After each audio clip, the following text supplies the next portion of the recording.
At least 9 people have been killed and 28 others have been wounded in the Israeli city of Beit Shemesh following Iranian retaliatory strikes. Israeli security and rescue teams can be seen carrying bodies away from the site of the attack.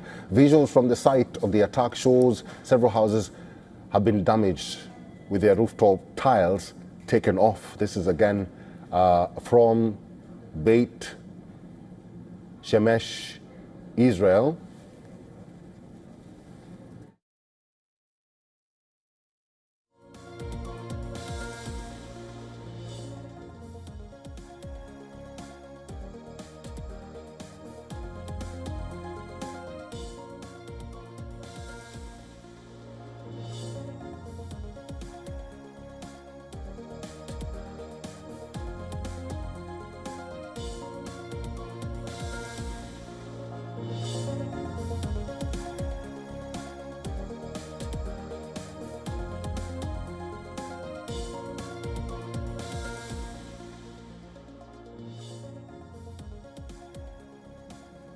Let's now talk to Mr. Ron Aledo. He's a former U.S. military officer, a former CIA contractor, and former intelligence and operations officer, Pentagon. He's currently chief executive officer of Miami Intelligence Agency. He's joining us live from Miami. Mr. Aledo, good to see you, and thank you very much for making time for us.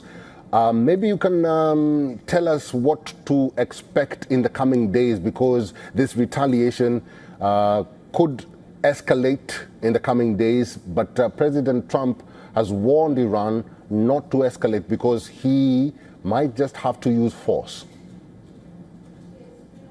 Well, I think that Trump is already using force. He's using a lot of force.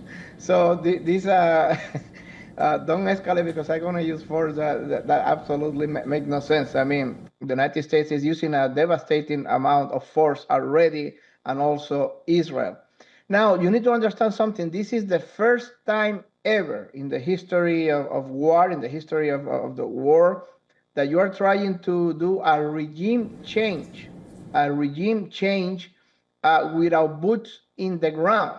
So right now, everything that the United States and Israel are hoping for is just that the amount of force that Trump and Israel are using is so strong, so powerful. All the leadership is dead, all the generals, all the ministers, etc., etc. So total loss of leadership, that the Mossad agents and a lot of people that are anti-regime, liberal people, etc., in the country will raise and take over the government. That's their only hope, that they will promote, or they will inspire the people that are against the government, against the Shia-dominated government, to take over the people. But that never happened before. So let's see. This either happens, and then there is a regime change, or it doesn't happen, and then this war will extend for months, weeks or months and months, to see what happened, because this is the first time that you're trying to do a regime change without boots on the ground. So that is the important thing. Mr. Aledo, Iran has been steadfast in their retaliation. They say that they're targeting not only Israel or the United States bases, they're targeting Gulf countries. What is the ramification or impact of that going forward? Is there any geopolitical implications with Iran attacking Gulf countries? Well, I don't think there is going to be a lot of implications, because I don't think the Gulf countries will join or will take military action against Iran.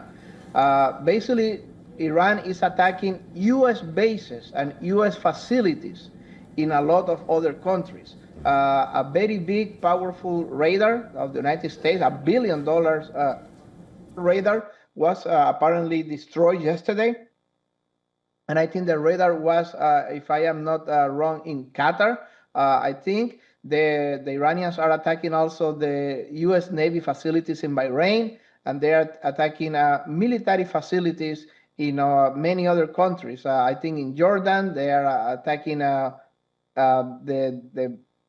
U.S. military facilities in the countries. But I don't think these countries are going to take direct action. They are leaving everything to the United States and Israel to do this regime change. But again, yeah, Iran have nothing to lose. The government of Iran has nothing to lose because they know this is a regime change operation, that Israel and the United States want them all dead, that they will kill them all, that there will be no future, that this will be the end of the revolution, the end of the government. So they have nothing to hold, nothing to lose. And I think they will try a more powerful retaliation. They will use hypersonic missiles to destroy a nuclear facility in Israel, or to try to sink one of the U.S. carriers in the area. So I think those are the two main dangers, trying to create a Chernobyl kind of scenario in Israel, or trying to sink one of the U.S. carriers. Mr. Aledo, you are a former CIA contractor, and there are reports that indicate that the CIA has been putting their radar on Iran for quite a while now, and especially on the late Ali Khamenei. What is the role that the CIA played in Epic Fury and in coordination with Mossad? Well, the very big operation of the CIA, the Mossad, and most likely also the MI6 was the failed soft coup. Mostly they tried a soft coup a few weeks ago, actually a month and a half ago, they tried a soft coup, but the soft coup operation to take over the government using paid agents on the ground, Mossad and CIA and MI6 paid agents, obviously dozens of thousands of people in the payroll of the intelligence agencies. That soft coup failed. Iran was able to destroy the soft coup, to remove the Starlink and the communications that the soft coup plotters were using on the ground. The leaders and the agents were executed, many of them, so that failed. But still, there is a lot of presence of Mossad in Iran. They enter via Azerbaijan. They go to Azerbaijan and then they enter with fake documents into the Iranian soil, and they are basically eyes on the ground. They might try to corrupt, or they might try to buy some mid-level officers, military officers and government officers for intelligence, where the leaders are, maybe trying to get as much intelligence as possible to pass it then to the military assets, so the military assets can do the strikes. Right. Listen, you need to understand something very important. All this is happening, all this war is happening because Iran is the last foe of Israel. Israel has been defeating all their opponents in the area. Iraq in 2003, Syria last year. They took out Morsi and put al-Sisi in Egypt. They completely weakened Hezbollah in Lebanon. So the only last enemy of Israel is Iran. And now Bibi Netanyahu, this is the last golden opportunity to destroy the last enemy in the region and create in the future the greater Israel. So Israel have no opponents or foes in the region. So this is why they are doing this, to give Israel the opportunity to become the greater Israel. Ron Aledo, we are out of time. Thank you very much for your time and for talking to us today. Thank you very much.